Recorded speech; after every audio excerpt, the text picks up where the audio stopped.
भगवान के नाम पर कुछ दे दे बेटी, 2 दिन से कुछ नहीं खाया है। बीवा की नज़र उस बूढ़ी अम्मा पर पड़ी तो वो सिहर गई। इस उम्र में भी उनको भीख मांगनी पड़ रही है। वो अपना पर्स खोलती है कि इससे पहले ही ट्रेन चल पड़ी। लोकल ट्रेन से वो रोज़ इसी रास्ते से अपने ऑफिस जाती है। यूं तो स्टेशन पर काफ़ी भीख मांगने वाले रहते हैं, पर इस बूढ़ी अम्मा को देखकर उसे विश्वास नहीं होता था कि ये भिखारिन है। पर जब भूख बर्दाश्त ना हो और पास में खाने के लिए नहीं हो तो कोई दूसरा चारा नजर नहीं आता। बीभा पूरे रास्ते उस बूढ़ी अम्मा के बारे में सोचती रही और दिन भर ऑफिस में पूरा हो गया। शाम को जब वो लौटी तो स्टेशन पर फिर से वो ही दिखाई दी। बीभा उनके पास गई तो उनकी आंखें बुझी हुई थीं। यूं लग रहा था कि जीने की कोई उम्मीद ही नहीं बची हो। बस जिंदगी काटनी है, इसीलिए जीना है। उम्र करीब 80 साल, चेहरे पर अनुभवों की झुर्रियाँ, मेली कुचेली साड़ी पर इन सब से हट कर भी वो कुछ अलग लग रही थी। किसी अच्छे घर की महिला ही नजर नहीं आ रही थी। पता नहीं कौन सी ऐसी मजबूरी है। बीभा ने वहीं खाने बेचने वाले से एक प्लेट ली जिससे 4 पूड़ी और आलू की सब्जी थी। साथ ही उनके एक पैकेट छाछ ली ताकि गले में तरावट हो जाएगी। अम्मा, ये खाना खा लो और छाछ पी लो, आपका पेट भर जाएगा। खाना देते ही उनकी आंखें चमक गईं। उन्होंने आशीर्वाद दिया और खाने लग गई। बीभा आगे कुछ पूछती कि विनीत का फ़ोन आया। कहाँ हो यार, अब तक तो घर आ जाती हो, आज तो बड़ा समय लगा दिया। हाँ आ रही हूँ, वो मैं आकर बताती हूँ। और बीभा घर की ओर चल दी।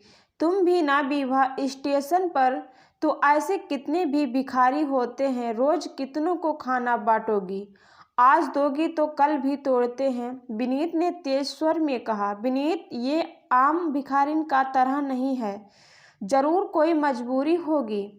इतनी लाचार लग रही थी कि तुमको देखकर दया आ जाती। मैं कल अम्मा से बात करूंगी। अरे कल तो संडे है, कल क्यों जाओगी? तभी तो कल जाऊंगी, संडे है, ऑफिस जाने की जल्दी नहीं होगी और ना ही घर आने की। अगली सुबह बीबा स्टेशन की ओर चल दी। वहां पर उसने बूढ़ी अम्मा को ढूंढा पर वो कहीं दिखाई नहीं दी। तभी पूछने पर किसी ने बताया कि वो स्टेशन के बाहर जो बड़ा सा बरगद का पेड़ है वहीं पर उनका बसेरा है। तो बीभा वहीं चली गई। बरगद के पेड़ के नीचे वो लेटी हुई थी। अम्मा, मैं आपके लिए नाश्ता लाई हूँ, आज आप अंदर नहीं आई? हाँ बिटिया, तबीयत ठीक नहीं लग रही है, हाथ पैर भी जवाब दे चुके हैं। अब इस उम्र में कोई भी काम नहीं होता तो भीख मांगकर ही काम चला लेती हूँ। वैसे भी कभी कभी तेरे जैसे लोग भी आते हैं, मुफ्त में खाना दे जाते हैं। अम्मा, आप कब से भीख मांग रही हैं? बीभा के सवाल को सुनकर वो हैरान हो गई और आंखों से आंसू बहने लगे। बिटिया, भीख मांगना मुझे पसंद नहीं, पर क्या करूं, मजबूरी। इस उम्र में हाथ पांव चलते नहीं हैं, पेट की आग बुझाने के लिए खुद ही जलना पड़ता है। कभी नहीं सोचा था कि मेरी भी ये स्थिति होगी। मैं तो स्टेशन पर भिखारियों को खुद भीख देती थी, खाना कपड़ा जरूरत का सामान बांटती थी। शहर के बीचों बीच हमारा बड़ा सा मकान था। मकान में नौकर चाकर थे, किसी रानी से कम नहीं थी। घर पर दादी सास का हुक्म चलता था। वो लाठी हाथ में लेकर सबकी बजाती थी। मजाल थी कि उनके हुक्म के बिना एक पत्ता भी हिल जाए। घर में खाने पीने की कोई कमी नहीं थी। हर आने जाने वाले का घर में पूरा सम्मान किया जाता था। नौकर, माली, धोबी, मुनीम सबको त्योहार पर अच्छे कपड़े और पैसे मिठाई देते थे। जब मेरी गोद भराई हुई थी तो पूरा गांव जिमड़े आया था। देसी घी में पकवान बने थे। सबने बेटे का आशीर्वाद दिया और मुझे पहली संतान के रूप में सोहन मिला। सोहन की परवरिश में कोई कमी नहीं रही। 1.5 साल बाद ही रोहन भी हो गया। 2 बेटे की मां बनने का जो गर्व था वो मेरे सिर पर चढ़कर बोल रहा था। मैंने दादी सास और सास की प्यारी बहू थी जिसने खानदान को 2 वारिस दिए थे। हम हर त्योहार पर मंदिर और स्टेशन पर जाकर भिखारियों और ज़रूरतमंदों को कपड़े और खाना बांटते थे। मेरे 2 बेटे बड़े हो रहे थे। पति विरासत से मिला व्यापार संभाल रहे थे। घर में साक्षात अन्नपूर्णा का वास था। दोनों बेटे की अच्छे से परवरिश हो रही थी, पर वो ज़्यादा धन देखकर बिगड़ने लगे थे। पढ़ाई से जी चुराकर गलत सत्संग में फंस गए थे। दोस्तों और यारों में पैसा लुटाने लगे थे। घर में उनको डांटा जाता, पर मुझे सुनाया जाता था कि मैं माँ होकर बेटे का ध्यान नहीं रख पाती हूँ। दादी सास पुत्र बहू की चिंता करते करते चली गई और सास ससुर का संसार से मन उठ गया तो वो धार्मिक स्थल में जाकर रहने लगे। हमने समझाया कि दोनों की शादी तो कर आओ, पर वो बोले जब पुत्र बहू आए तो मुंह दिखाने आ जाना। अब इतने बड़े घर में हम 4 लोग रह रहे थे। अब पहले की तरह घर में कोई आता जाता भी नहीं था। बेटे बड़े हो गए तो उनकी शादी की चिंता होने लगी। घर का व्यापार था, पर अकेले मेरे पति संभालते थे। सोचा था बेटे हैं तो व्यापार अच्छा चलेगा, पर बेटों को अपनी आवारागर्दी से ही फुर्सत नहीं मिली थी। गलत संगत में फंसे, जुए और शराब में धन लुटाए जा रहे थे और जो लोग पति के साथ व्यापार में जुड़े थे वो भी छल कपट करके धन बना रहे थे। शादी की उम्र निकली जा रही थी। हमने तय किया कि शादी कर देंगे, ताकि हो सकता है बेटे शादी के बाद सुधर जाएं। परिवार का बड़ा नाम था। आखिर दोनों की शादी तय हो गई। एक साथ ही घर में 2 बहुएं आ गईं। अब लग रहा था कि लक्ष्मी घर आई है तो घर की स्थिति सुधर जाएगी। गरीब घरों से बेटियां लाए थे, पर वो तो हमारे ही सिर पर चढ़ गईं। इतना धन देखकर दोनों को लालच आ गया और फालतू खर्च करने लगीं।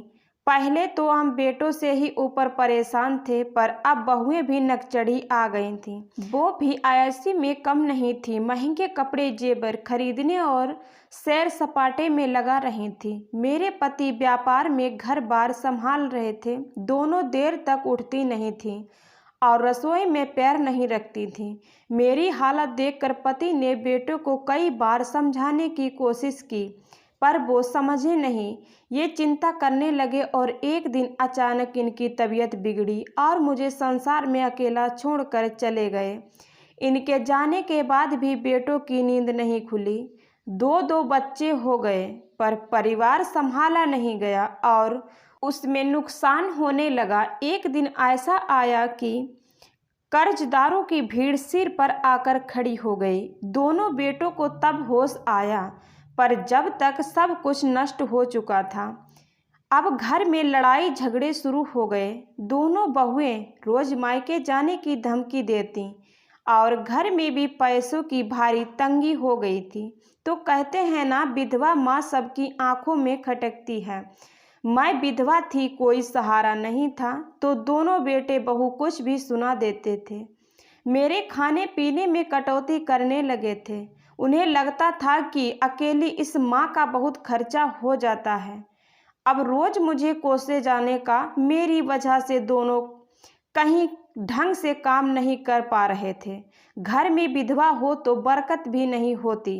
यही सोचकर बहुएं भी मुझे ताने देने लगी थीं। मुझे कुछ समझ नहीं आ रहा था कि मैं क्या करूं। एक दिन सोहन बोला, माँ आपको तीर्थ स्थल का यात्रा करवा लाता हूँ। हो सकता है कुछ पुण्य मिले और हमारे घर की स्थिति सुधर जाए। मैं भी खुश थी, पर थोड़ी आशंकित भी। आखिर ऐसी गरीबी में तीर्थ यात्रा करवाने की क्या सूझी। फिर भगवान का ही फैसला मानकर मैं तैयार हो गई। जिस तीर्थ स्थल जाना था वहां से 2 स्टेशन पहले सोहन मेरे लिए पानी लेने को प्लेटफार्म पर उतरा था। पानी तो लाया नहीं और खुद भी नहीं आया। ट्रेन चलने लगी और मेरे पास 1 रुपया भी नहीं था। स्टेशन जाकर गाड़ी रुक गई। मैं नीचे उतरी और अपने बेटे को निहार रही थी, पर वो नहीं आया। स्टेशन पर ही सुबह से शाम हो गई, पास में पैसा भी नहीं था और भूख भी लग रही थी। कुछ नहीं सूझा। एक दो दुकानदारों को अपनी आप बीती सुनाई, पर किसी ने भी मुझे खाना नहीं दिया। मैंने कहा, मुझे उधार दे दो, मेरा बेटा एक दो दिन में लेने आ जाएगा। तो सब हंसने लगे। अम्मा, तुम बहुत भोली हो, तुम्हारा बेटा अब कभी नहीं आएगा। वो तुम्हें यहाँ छोड़ गया है। तुम्हारे साथ रहना उनको भारी लग रहा था। मुझे विश्वास नहीं हुआ। 9 महीने जिस बेटे का भार उठाया, खून से सींचा, आज उन्हीं बेटे को माँ भारी लगने लगी थी। बस तब से बेटों का इंतजार करना छोड़ दिया है। अब तो यहीं स्टेशन पर भीख मांग कर गुजारा कर लेती हूँ और भगवान का नाम जप लेती हूँ। बूढ़ी अम्मा की कहानी सुनकर बीभा की आंखें भर आईं। सच है, जब सब जानबूझकर भीख नहीं मांगते हैं, कुछ लोग मजबूरी भी होती है। बीभा घर पर आई, अपनी बूढ़ी अम्मा से मिल आई। कोई कहानी सुना दी होगी। हाँ विनीत, ऐसी कहानी जो अंदर तक मन को झकझोर देती है। बेटों से माँ का भार न उठाया गया तो वह उन्हें स्टेशन पर छोड़कर चले गए। मैंने कहा, बूढ़ी अम्मा आप अपने घर का पता बता दो, पर वो मुकर गईं। वो अब ना बेटों के साथ रहना चाहती हैं और ना ही उन्हें सजा दिलाना चाहती हैं। वापस भी जाना नहीं चाहती। जब बेटों ने मेरा त्याग कर दिया तो मैं क्या उनसे मोह रखूं, पत्थर की बन गई है। पर विनीत, मुझे अम्मा का इस तरह स्टेशन पर भीख मांगना अच्छा नहीं लगता है। हम उनके लिए कुछ नहीं कर सकते। बीभा, हम क्या कर सकते हैं? हमारी अपनी नौकरियां हैं, अपनी बेटी है जिसकी जिम्मेदारी है कि हम उसे अच्छा जीवन दें। लेकिन विनीत, हम अपनी बेटी को सब दे रहे हैं, पर जो सबसे अमूल्य विरासत है वो नहीं दे पा रहे हैं। हमारी बेटी अकेलेपन से जूझ रही है। हम उसे समय नहीं दे पा रहे हैं और ना ही दादी नानी का प्यार दे पा रहे हैं। विनीत, क्यों ना हम उन बूढ़ी अम्मा को गोद ले लें और अपने घर लेकर आएं। उन्हें भी सहारा मिल जाएगा और उठाकर अपने घर में ले आऊं। किसी के बारे में कुछ पता तो होना चाहिए। फिर वो हमारी कोई नहीं लगती है। ऐसे मदद करना चाहो तो कर सकती हो, पर उन्हें घर तो नहीं ले जा सकते हो।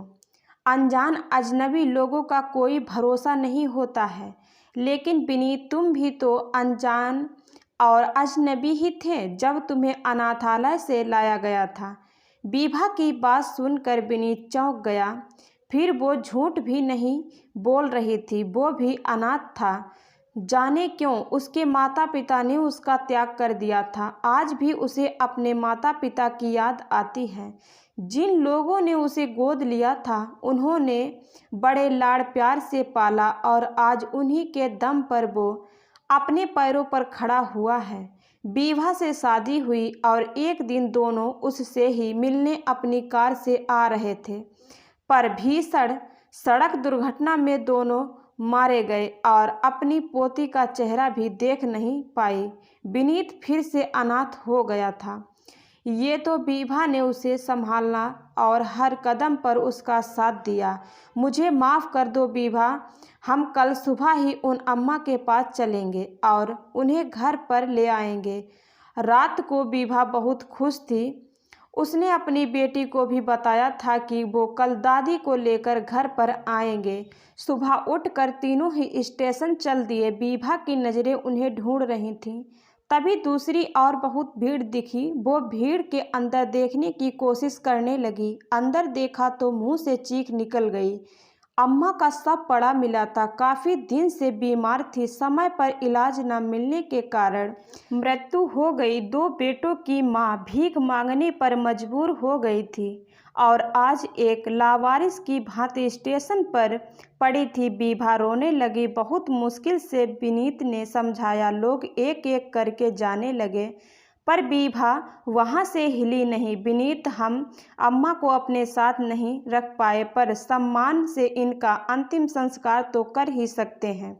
इनके बेटे को तो खबर भी नहीं होगी कि आज उनकी माँ इस दुनिया से चली गई है।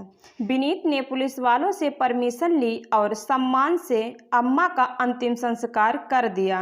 विभा ने भीगी आंखों से उन्हें विदाई दी। दोस्तों, समाज में लड़कों की बड़ी चाह है कि बेटे होंगे तो माता पिता को बुढ़ापे में सहारा मिलेगा, उनके हाथों से चिता को आग दी जाएगी। पर कलयुग में सब परिभाषा बदल गई है।